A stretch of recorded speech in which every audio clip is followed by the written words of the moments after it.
नमस्कार. आपण पाहतात आदर्श पोलखोल. बीडमध्ये खळबळ उडवणारी घटना.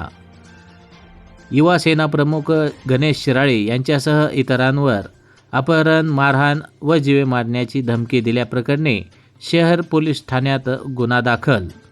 सदरील घटनेचा CCTV फुटेज समोर आला असून प्लॉटिंग व्यावसायिक महावीर कोठारी यांचा आरोप, जुन्या आर्थिक व्यवहाराच्या वादातून बेल्टने मारहाण, जबरदस्तीने गाडीत बसवून अपहरण आणि जीवे मारण्याचा प्रयत्न केल्याचाही आरोप त्यांनी केला आहे. याविषयी काय म्हणाले आहेत महावीर कोठारी, पाहूया.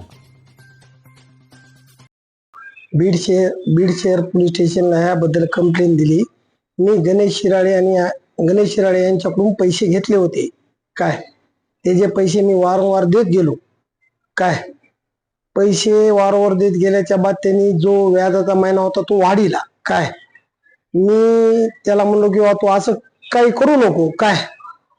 तर ठीक आहे म्हणले, माझे पैसे संध्याकाळपर्यंत दे. संध्याकाळपर्यंत मी त्याला पैसे देऊ शकलो नाही.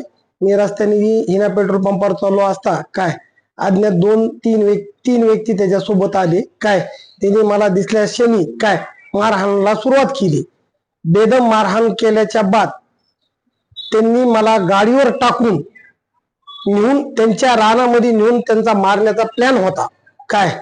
पण मी गाडीला लाथ मारून गाडी पाडली आणि मी जालना रोडच्या दिशेने पळालो. आता काय मागणी असेल तुमची? काय झालं होतं? साहेब, त्यांच्यावर पहिलेच 5-7 गुन्हे आहेत. ते गुंड प्रवृत्तीचे लोक आहेत. त्यांच्या नादाला मी मारोडी माणूस असल्यामुळे मी त्यांच्या नादी लागू शकत नाही. मला पोलीस प्रशासनच हे सगळं सहकार्य करतील. त्यांनी माझ्यावर बरेचशा जणांकडून दबाव आणला. मी त्या दबावाला भेलो नाही. मी माझा गुन्हा दाखल केला. गुन्हा दाखल केल्याच्या बाद त्यांनी मला पहिली सांगितलं, तू गुन्हा दाखल करू नको, आम्ही तुझ्यावर असे गंभीर स्वरूपाचे गुन्हे टाकू.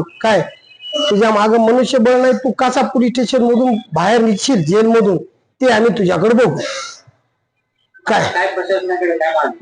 प्रशासनाला माझी हात जोडून एवढी नम्र विनंती आहे की माझ्यावर जे खोटे गुन्हे ते दाखल करणार आहेत त्याची शहानिशा त्यांनी करावी. जर त्याच्यामध्ये तथ्य जर मी दोषी आढळल्यास माझ्यावर कायदेशीर कारवाई त्यांनी करावी. आणि मी जे त्यांनी माझ्यावर जे केले त्याची बी पूर्ण शहानिशा करावी. माझ्याकडे तिथले CCTV फुटेज सगळ्या गोष्टी आहेत.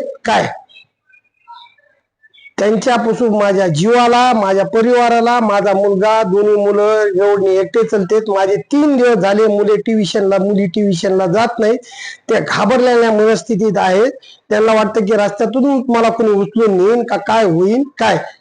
माझे मुलीचं शिक्षण उमा किरण मध्ये चालू आहे. माझी मुलगी शनिवारी ही घटना घडल्यापासून तुम्ही शनिवारपासून जाऊन बघा, रविवारी ट्युशनला गेली नाही, सोमवारी गेली नाही, मंगळवारी गेली नाही, बुधवारी गेली नाही. माझ्या मुलाचं फ्युचर ह्यांच्यामुळे धोक्यात येत आहे. त्याचं असं म्हणणं आलं की मी सत्तेमध्ये आहे, शिवसेनेचा युवा सेनेचा जिल्हा प्रमुख आहे, माझं वर कुणी काही करू शकत नाही, श्रीकांत शिंदे माझा एका फोनवर काही करू शकतो असं त्यांचं म्हणणं आहे. तर 100% पोलीस प्रशासन, बीडचे पोलीस अध्यक्ष ह्यांना जाऊन मी भेटलेलो आहे.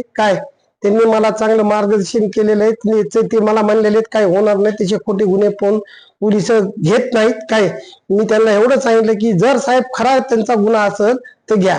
ज्या माणसाची माझी ओळखच नाही, ज्या मुलाचा माझ्या मुलाशी काही संबंध नाही, त्याचा माझा कवा फोन झाला नाही, त्याला मी ओळखीत नाही, तसे माणसं त्यांनी माझ्या अंगावर घालून गुन्हा नोंदवण्याचे प्रयत्न चालू आहेत त्यांचे. मी मारुडी माणूस आहे, मी काय त्यांच्या वाटेत जाऊ शकत नाही.